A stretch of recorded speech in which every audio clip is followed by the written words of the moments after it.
Hey guys, it's QuickyBaby and welcome to the second video of Keep Calm and Carry On. It's a series where I kind of suck out and then or something happens which exacerbates me, and then hopefully I kind of reassess the situation and then end up having a fairly good role in the game.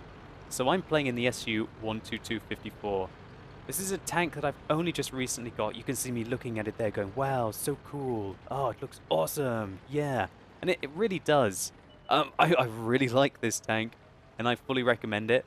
I will probably have the footage required for a tank review on it fairly soon. And yeah, I'm just all over this tank. What you see me doing right here is almost tunnel visioning into a position. I get slammed by a heat shell there by the T-54, hits my mantlet, and the Leopard puts a clean shot there into the side of me. So the reason why I went down here is because I'm playing on mines. And usually, considering the enemy lineup have a lot of medium tanks, they're going to try and take the hill. And you can get nice, easy, clean shots up at the enemy. So now what you see me doing is playing like a big donkey. Fair enough, I bounced off the turret of that Leopard prototype, which is quite unfortunate. But I am shooting up at him. And that does give him a much better chance to bounce, even though his turret armor is very slight. You see me playing this tank as if it's an Object 704. And I will say, this is the second ever game I played in this tank, so I'm still not quite sure about it. I come around this corner, and I fire up at a T-54. That's just bad play. So far, so bad. I look like a big, floundering power donkey. All I've done is 410 damage, and I've been reduced to 101 health. And you can see me just looking at my tank going, okay, what should I do here? What really is the best thing to do? And so I try and readjust how I'm going to play this. That T-54 just got absolutely slammed in the side. My T-54 is trying to make a push on his left. However, being reduced to less than 10% of your hit points, barely over 2 minutes into the game, you've got to be doing something wrong. So what I'm trying to do here is I'm trying to side scrape. I'm trying to side scrape around this corner so that I can put some pressure on this T-54. You can see that our E100 slammed a really good shell into the side of that T-54 there. And finally I can make a good use of this bush. Interestingly, when you saw me trying to enter this bush, I was getting spotted by the T-54, but really I was kind of 100 meters from him, so that's just what you would really expect. So I look at the frontal armor again just to see where the shells did penetrate me. It looks like we have one slammed heat shell there, we have one that hit the top of the gun emplacement, and then a clean shot that went in at a very funky angle there. So I don't like this play. I don't know why I'm kind of just stuck out in the middle, in the open, trying to hunt a Leopard 1 that really has enough penetration and flexibility and the health to just put the pressure on me. But I go forward and take a shot at him anyway. I angle my armor, and I think that's the first bounce of the game. And I think the fact that I just bounced it... Oh, it wasn't a bounce, actually. Look, it just hit, like, the edge of my viewport. So that really kind of... That's where it really starts to become a keep calm and carry on game. Because I effectively, very, very, very nearly, totally sucked out there and did only 870... To be honest, if the Leopard had shot me cleanly, I would have only done 410 damage this game. And just totally floundered around in it and achieved nothing. So I decide, I'm getting out of there. That position is completely ineffective for me. It would have only been useful if the enemy medium tanks had taken the middle aggressively. And because they went down the west, I should have got out of there like 1,000 health ago. I should have just left, or at least just stayed behind the rocks. Waited for my team to push the middle so they could get side shots on them. I played it really bad, but hopefully now we can still have a good role in this game.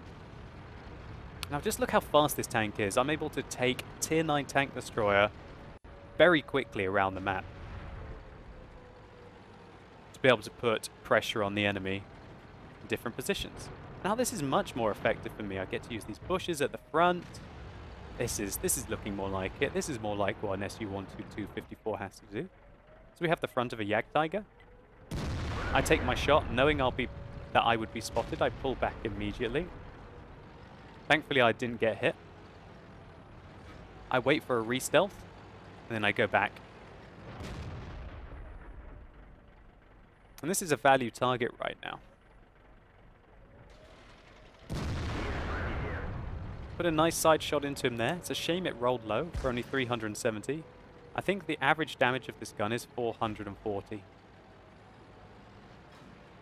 So he misses his shot on us, and I see that the mouse is coming back round. And now I'm worried that the mouse will proxy spot me. And before the Yak Tiger and the IS-8 died there, this game was looking very much more close. So I decide to double all the way round back. But now that I see a Foch that's down there, I'm thinking maybe I can engage him, but I end up doing a 270-degree turn. And just decide to go after this VK4502B. I saw there that the VK4502B has a stock turret, which makes it all the easier to penetrate it. I'm very interested to figure out what the mouse is doing. He's going around the south. I'd quite like to proxy spot him here. Oh no, actually, in fact, he's going up top. Because I see the mouse is going up top, I decide that I would like to get a hold of this VK4502B. Now you're going to see a bit of a dodgy play here, really. This tank has not got much gun depression at all. However, I'm going to try and still make it work. Edging over very, very, very, very, very, very, very slowly. Very, very, very slowly. Oh god, too far, too far, too far. Oh, gotta get out of here. Nearly get ram killed from behind. The VK rammed me for 80. Fortunately, we slam one into him, and then we go forwards. And our IS-8 saves us. I'm pretty sure if the VK had fired his shot there, he would have been able to kill us. That wasn't very calm. What is this video all about, Mr. QuickyBaby? That video wasn't very calm at all. That was like YOLO play down at the VK4502B. But again, this is the second time I've ever played in this tank. So I decide to load a heat round here. Foch has got really good frontal armor. And I'd like to have that extra security to be able to go through the front. Such a heavily armored tank. At least this patch. Next patch, it's going to be a lot weaker. And so this guy is on a bit of a roll here. He's their best player. He's on 2 kills. He knows what he's doing. We track him, and we immediately move forwards. I think he's got a repair crew, so I retrack him. That was a heat round, but now I'm loading AP.